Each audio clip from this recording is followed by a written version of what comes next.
probably going to take me a while to warm up. I came up here yesterday and I recorded the entire, like the audio was completely ruined because it was so windy. So hopefully today's fine. And if it's not, it doesn't matter. I'm going to try again tomorrow. So here we are. We're on the side of a beautiful hill, somewhere in between a hill and a mountain. So a big hill or a very, very small mountain is what I would call it. And it's beautiful today. So what did I want to talk about today?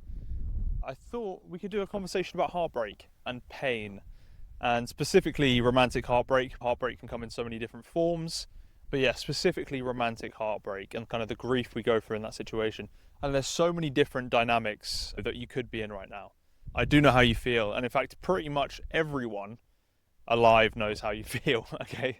Everyone goes through heartbreak at different times. In fact, everyone goes through multiple heartbreaks. And it's a guarantee of loving, right? So if you choose, you want to experience the depths of love, the price you're going to pay is heartbreak at some point. There is no escaping that, to different degrees, okay? It doesn't mean you're going to break up with endless people, but even through a long-term relationship, you're going to end up coming over challenges that you have to face either together or alone. So what I want you to know is that nothing I'm trying to say is to act as a cure. A lot of what I talk about is perspective and how you can shift your perspective, whether that's through changing your beliefs by choice or growing your awareness, right? I kind of talk about them as if they're tools, that you have these different ways of looking at things, and then if you're able to use that to benefit you, that's great. It's just my outlook on life and things like that. Different types of situations you could be in right now. You could have been broken up with, you could have broken up with someone, or maybe you've both come to the conclusion that things just aren't working right. There's a thing I've always believed with relationships, and that's obviously it's a choice. You choose to love someone. At first, you're head over heels, you're going through the honeymoon phase, you love each other because it feels amazing. All the problems, all the issues are brushed aside because the feeling of love, it's not just love, it's actually like a drug. You're fueled with all of these different chemicals and you're just blindly head over heels. A lot of people say the honeymoon phase wears off, whatever you might want to call it. The thing is, love isn't about an addictive chemical feeling. You can expect that when you first get together with someone, but if you want to build a relationship, you're both consciously making the decision together to build a life together, right? To build something together. It's a choice. Love will not carry you through everything in life. You have to start making actual decisions to stay with each other. And often that's going to involve growth. So this is where a lot of people, I think, get caught up. Your life will demand growth from you. If you are dating someone, that's not an excuse to stop growing. You both want to be growing through life together. When you're with someone in a relationship, you can't expect to stay dating the same person. You're both going to change throughout this relationship, depending on how long it lasts. I see this in all of the comments on social media, the idea that when you break up with someone, the love in your life is just gone. It's very interesting how we do that. And it becomes about possession. When you feel that way, it's because you feel like you own certain things and you feel like you own things that are external to you. You can love someone and break up with them and you can still feel love for them, okay? You don't have to suddenly cut that off because the love is in you, and the love is how you act within the world around you. It's how you act to yourself, it's how you act to other people, and it's just how you behave in the world. But the illusion is forgetting that the love's inside you. The illusion is thinking the love is somehow outside of you. But in reality, you were giving your love to this person. What happens is when you break up, you feel like there's nowhere for the love to go, and that's when you're hit with grief, okay? Your physical body is clashing with reality. Your nervous system. The nervous system is insanely interesting. It's how you're hardwired to survive. So a lot of us operate throughout life based on how we learn to survive as children. But your brain is so malleable, and as a child, you literally cannot tell if situations are life or death. Your brain assumes they are, because you're at the age where you just need to survive. And the thing is, that's the hardest thing to unpick, is if you're living in a way that isn't benefiting you, or you're just in turmoil, you can't figure things out. You don't know why you feel horrible or depressed, or maybe every relationship you go into, you end up ruining it somehow, or you feel like you've ruined it. Whatever it might be, there's work to be done there. And it's going to take time and effort, but you can get through that. And it's important to do if you want to improve your life and you want to start living fully. A lot of us didn't have completely stable childhoods, obviously, okay?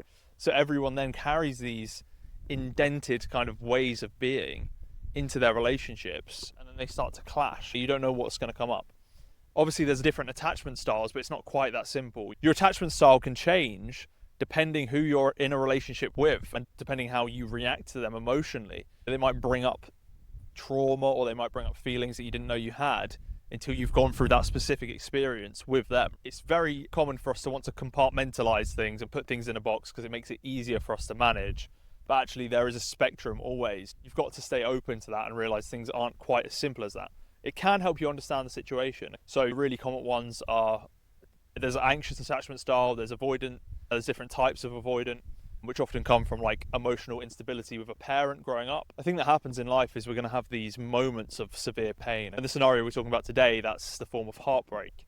And whenever we're given pain, it's an opportunity for us to grow. You kind of put a crossroads and you're given two options. You can escape the pain in front of you, or you can begin to process it and learn from it and grow from it. Whenever you make the decision not to grow from an experience, especially a painful one, you actually regress, okay? You regress into other behaviors and ways that you've always coped with things that are uncomfortable.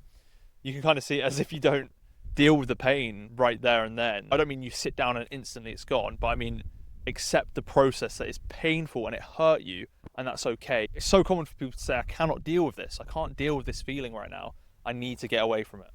What the pain then does is it just waits outside your door in a way. You know, it's just knocking at the door. And at some point, to go to the next stage of your life, to become who you're meant to be, to grow as a person, expand your awareness, you have to go through that door at some point. When you regress, instead of choosing to sit and feel and process the pain, integrate it into who you are and learn from it how you can, when you regress and you fall into coping mechanisms, typically escapism, okay, and that can be in the form of anything, substance abuse, making yourself extremely busy with something. People often, you know, they'll go to the gym endlessly or they do all these things. But if you're doing that out of escapism, it's not actually for you. Because what's for you is processing your pain, and then you're going to come to a stable place, and then you can decide how to move forward in your life.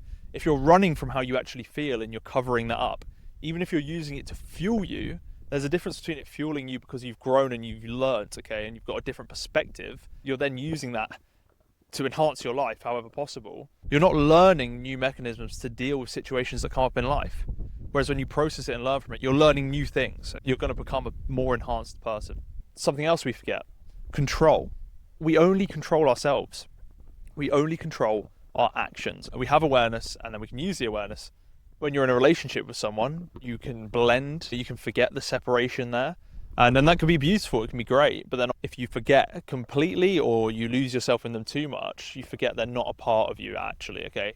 You're in an illusion then. And I'm not saying the love's an illusion, the love is definitely real because you're feeling it. But the love is something you're feeling, it's coming from you. This is the thing that takes a while to, it's not even learn, you have to experience it. And you experience that when you realize that love is a choice, and it's a choice from within you. So no one else decides whether you love or not. Loving truly is loving without expectations, and that's the hardest thing to do. That's what unconditional love is. That's why when you tap into that, it feels so peaceful and so freeing, because you're loving without expectation. You don't want anything in return. You can see this as doing a genuinely good deed for someone. That's a form of love, right? Maybe someone has dropped something, you pick it up and you give it to them, and you're not expecting anything. You don't want to thank you. Walking past someone in the street, good afternoon. If they say nothing, who cares? Some people would let that, some people would be absolutely bogged down by that. That person didn't say good afternoon. What a moody person. You know, what are you doing then? You're reacting to it, okay? You've decided, you've put your expectations externally, and because it didn't fulfill your fantasy of what you thought this person was going to say, you're the one who's now moody. That person might not even care. Sure, they might be moody, but who cares? You could just laugh instead. You walk past and go, huh, brilliant, you know? I'm in a good enough mood that I want to say good afternoon to people. I want to engage in the world. I love outwardly from a stable place within myself, and that's how I interact with the world, not from a place of expectations. Now, this gets blurred in relationships because there is a trade going on, okay? And that's important. You're meant to have the trade. You're meeting each other halfway. Sometimes someone's tank might be slightly less full. Sometimes one person might have less to give than the other person. It's kind of a back and forth. Now, this is where there's a bit of a contrast to what I was saying. So obviously I was saying love without expectation. That's what unconditional love is. But in a relationship, it's not unconditional love. You're giving your love out for exchange. It's an equal trade. It's a trade deal with someone. I'm not saying that to sound transactional, but you're both there for each other. You're both filling the pot, this shared pot. You agree to be in a relationship because you love each other. So there's a shared unit between you. You feel that and you care for it. You build little rituals together, how you spend your time together, messages, thoughts, feelings. You build up a system of how you operate together. That's all a choice. You've both chosen to do that because you feel it benefits both of you and you love doing it. The unconditional love I'm talking about is more how you choose to be despite the relationship. So you don't want to just love because you're in a relationship. You need to be able to love if you're not in one as well. Otherwise, you're never going to find someone who's on the wavelength that you want to be on. You want to find someone who's full, you're both full, and then you bring each other up even further. You don't want to be a bucket with a hole in it and you're constantly leaking, and this person gets drained being with you because you're constantly leaking, and you don't want to be draining yourself, constantly filling up someone else's bucket. It's a deal between you. The love and the stability that you have, despite being in a relationship or not, is the important part, and not losing that because you go into the relationship. Now, if we go back to the crossroads, when you choose to process your heartbreak, you could feel completely alone. You could feel terrible. This is going to teach you things about yourself. In the moments where it's the most painful, you're going to learn a lot. What thoughts are you having? What feelings are you having? Be aware of them, write them down, process them, talk them out loud. That's really helpful for me. It's just saying things out loud. But for example, if you feel extremely alone and you suddenly feel like I need them back, I need them, I'm so alone, I need them to feel that. Take a breath. Relax for a moment. You do not need someone else to be complete, okay? They're an addition to your life. You didn't have them before the relationship. You're going to be fine after the relationship. Just let yourself feel the feelings. You don't need to act on them with impulse, because what you're doing then, you're regressing, right? So you've chosen instant action, instant impulse to cure yourself. So if you feel like you need to reach out to them, you're trying to cure the feeling in you. You want a satisfying, quick answer to make yourself feel better. Maybe if I reach out, they're going to say, actually, it was all a lie or something. And then you're going to feel relief and you're going to feel some kind of satisfaction from that. But the issues are still there. The things that caused the breakup are still there, the underlying issues. I think it's just key to remember, you only ever can control what's inside you. We cause ourselves so much suffering, putting expectations on how things should be. And also by thinking we know what's best for us. We think being with that person is the best thing for me because I feel like I need it and want it. That's just your impulses. You think it's for the best, but it's not necessarily. Physically, our nervous system wants to feel comfortable, okay? It wants to feel safe. There's different sections at play here. Obviously, you have love. You've got a nervous system, by the way. And then you've also got your thoughts and your logic. Your nervous system is how you feel like you survive in the world.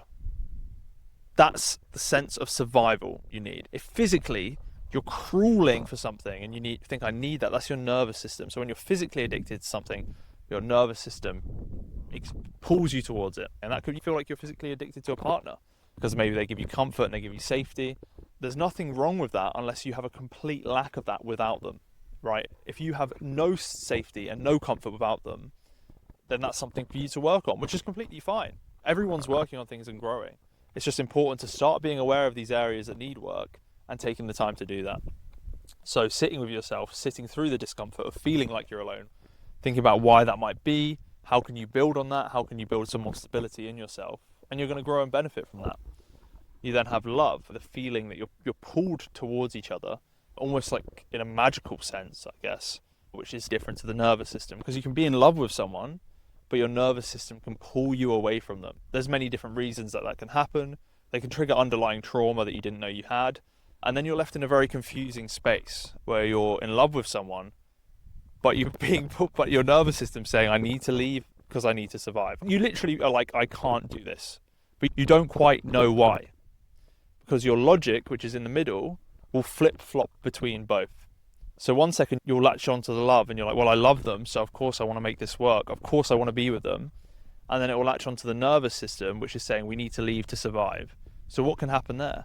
You can then start thinking of reasons as to why the love won't work. Because your nervous system needs logic to push you over that edge. One of these battles is trying to win. And your nervous system is going to start adding up the tally. You're going to start thinking of little things that can push you away from the love that you actually feel. And you just don't even know what's happening necessarily. It's subconscious.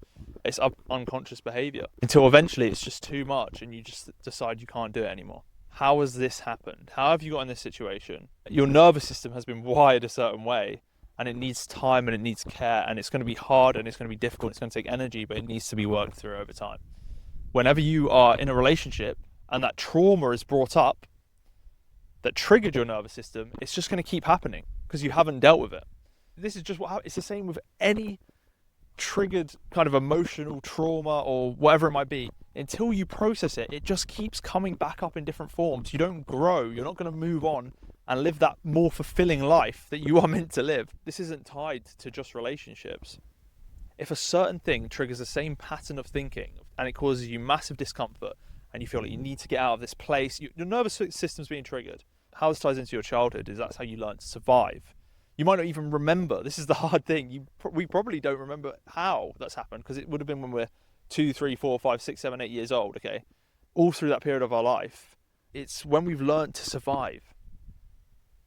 That's what we react upon. It's how we've learned to survive. And that's the hard truth of it. This is the difficult reality that you can be in. You can be in two states at once, where you're in love, but your nervous system is pulling you away and you don't even quite know why. Now, the good thing is you can know why with awareness. Obviously, professional help can help you work through that as well. So if you've been broken up with, if you feel heartbroken, maybe you haven't been broken up with, if you feel heartbroken right now, let yourself feel it. Sit with the feelings, go for a walk, give yourself the time and the space, be nice to yourself. Use that love that you were giving outwardly so freely on yourself. Treat yourself well. You need the space right now and you need to process things and come to your own conclusions on the situation because it can be so confusing. It can be extremely confusing. There's so many different factors to process from a breakup. Give yourself the time, give yourself the space, look after yourself. You will be fine, I promise you. We never know what life has around the corner, and we've never known that anyway. It's only ever been an illusion of thinking we know what's coming. And having a relationship with someone, you get in your ways. It's like having a routine. It's like having a job. You start to expect certain things and start to expect certain routines. So then when that routine is broken, that's part of the heartbreak. That's part of what you're grieving, right? You're grieving your idea of the person. You're grieving the idea of the future you thought you had together. You're grieving the relationship and your little routines and all of these things. But you're going to learn from it more than you've learned from anything. There's a sheep here. A sheep has come through to look at me. Where is it going? Hello, sheep. Okay, it's run away. But yeah, so it's you're grieving multiple factors at once. So give yourself the time that you need to get through that. What is up with this sheep? Is crazy. It's just looking at me. Hello? You'll be okay, all right? I wish you all the best. Life has loads of challenges, but you grow the most from the hardest and the most painful experiences. When you grow the most, there's the most room there for you to look inside, look at how you feel. Let the feelings flow through. Let them break you down, but with the knowledge that you're going to build yourself up. Believe and trust that you're going to build yourself up and you're going to face the world in a stronger, more well-rounded way. It's when you choose to do the opposite that you deny yourself that ability. You're going to become toxic. You're going to become hateful. You're going to hold on to this thing that needs to be processed. And then if you don't process that, you're then going to pass that pain onto the next relationship and someone else then is given that choice. It's like an endless spiral. Do you want to truly love and truly feel fulfilled? To do that is to accept you can have your heart broken. But it will pay off. Trust me. And if you don't know right now, that's fine as well. I'm going to end the video here because I've just been rambling. I appreciate you listening to me nonetheless. If any of this resonated with you, if any of this is slightly helpful, let me know. Discuss in the comments. This has been a bit of a thought dump.